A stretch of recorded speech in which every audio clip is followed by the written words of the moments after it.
No news only views. दोस्तों, बहुत से मुद्दों पर बात होती रही है। जीवन से जुड़े मुद्दे भी बहुत महत्वपूर्ण होते हैं।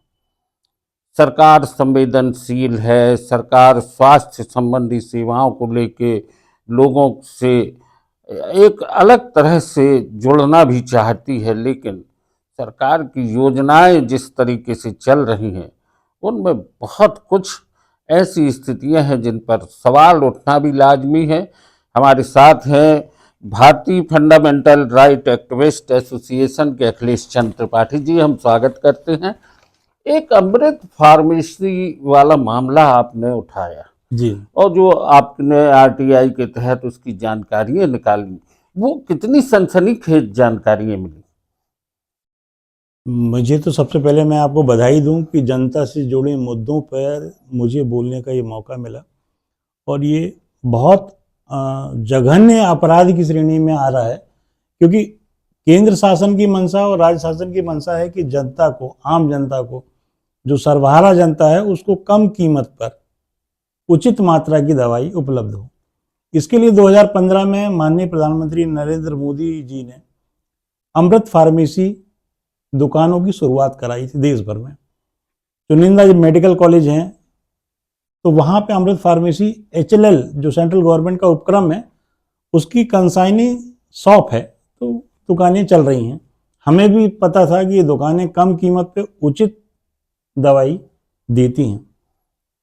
बीच में ऐसा कुछ प्रकरण आया कि मुझे लगा कि अमृत फार्मेसी भी व्यावसायिक रूप में आगे बढ़ रही है, तो मैंने कुछ आरटीआई लगा के दस्तावेज निकालने का प्रयास किया। तो उसमें मुझे पता चला कि दवाइयों की कीमत बढ़ाकर 80%, 70%, 90% तक डिस्काउंट देने का एक ख्वाब अमृत फार्मेसी दिखा रही है आम जनता का।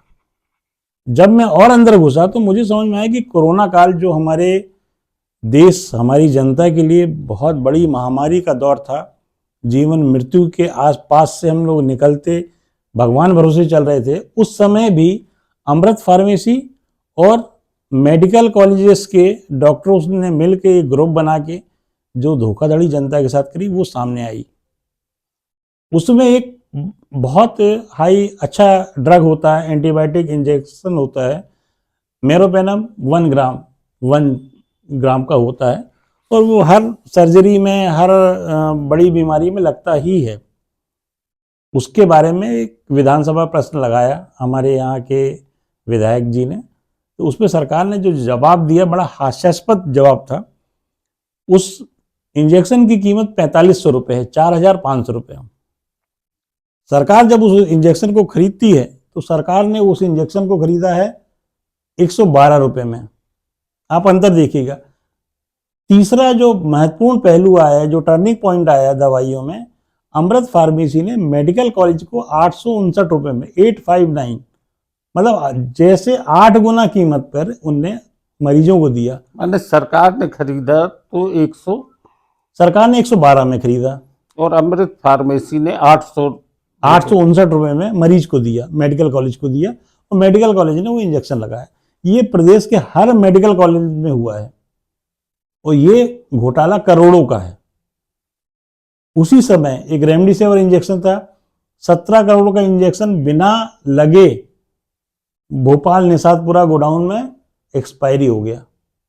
17 करोड़ रुपयों के इंजेक्शन मतलब 1,33,000 इंजेक्शन नग, 1,33,000 इंजेक्शन खराब हो गए बिना, जिनकी कीमत लगभग 17 करोड़ होगी, जिनकी कीमत, बाजार कीमत 17 करोड़ रुपए है।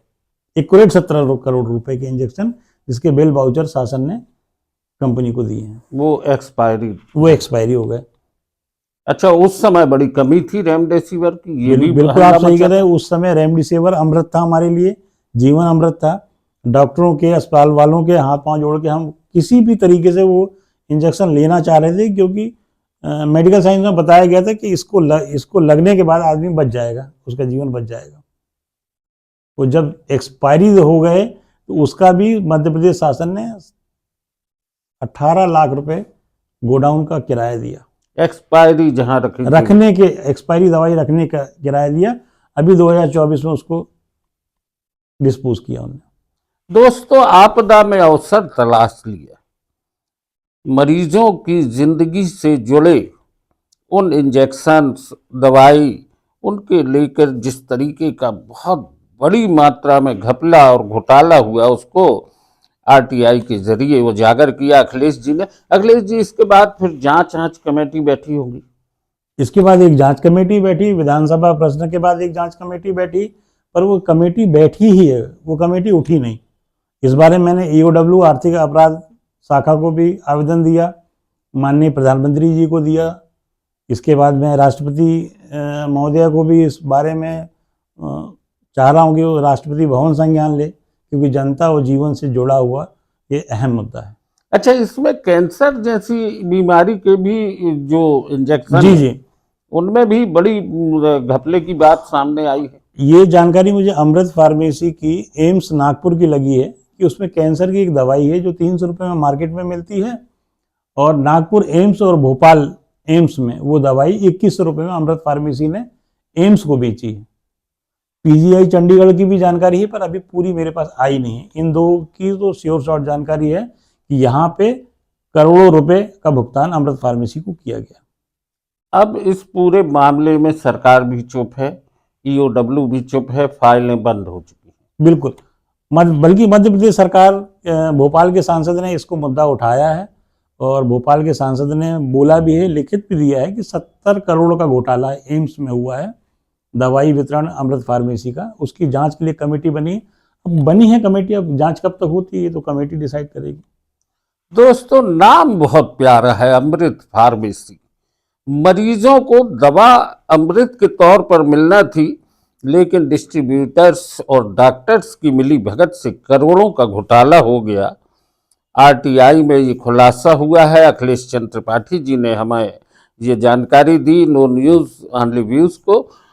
अखिलेश भाई, अब आगे आपको क्या लगता है कि आप किस तरीके से इस मामले में और कदम आगे बढ़ाएंगे? देखिए साहब, मैं तो लड़ रहा हूँ और दस्तावेज हैं मेरे पास। अब गांव का आदमी भी जब परेशान होता है तो एक अंत में भगवान के पहले एक जो चरण होता है वो हमारी न्यायपालिका है। आदमी को एक हिम्मत रहती है कि हम न्यायपालिका में जाएंगे तो निपटारा होगा। अब मैं न्यायपालिका की शरण में जाने की तैयारी में हूँ।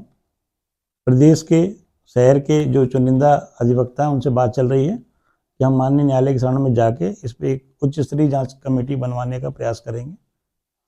तो दोस्तों, अमृत फार्मेसी के जरिए जो बड़ा घोटाला हुआ है कैंसर जैसी बीमारी के नाम पर भी, और कोरोना के समय के उस आपदा का जो लाभ उठाया गया है, जिन लोगों ने उठाया है उनके नाम उजागर होना चाहिए, और सरकार को भी तत्काल इस पर एक सख्त कदम उठाते हुए उनके दोषियों पर कार्रवाई करना चाहिए। बहरहाल मामला जांच कमेटियों में है, जांच कमेटी उठी नहीं है, बैठी है, और अब न्यायालय की शरण में जाकर अखिलेश चंद्र त्रिपाठी जी इस मामले को संज्ञान में लाने का प्रयास भी कर रहे हैं।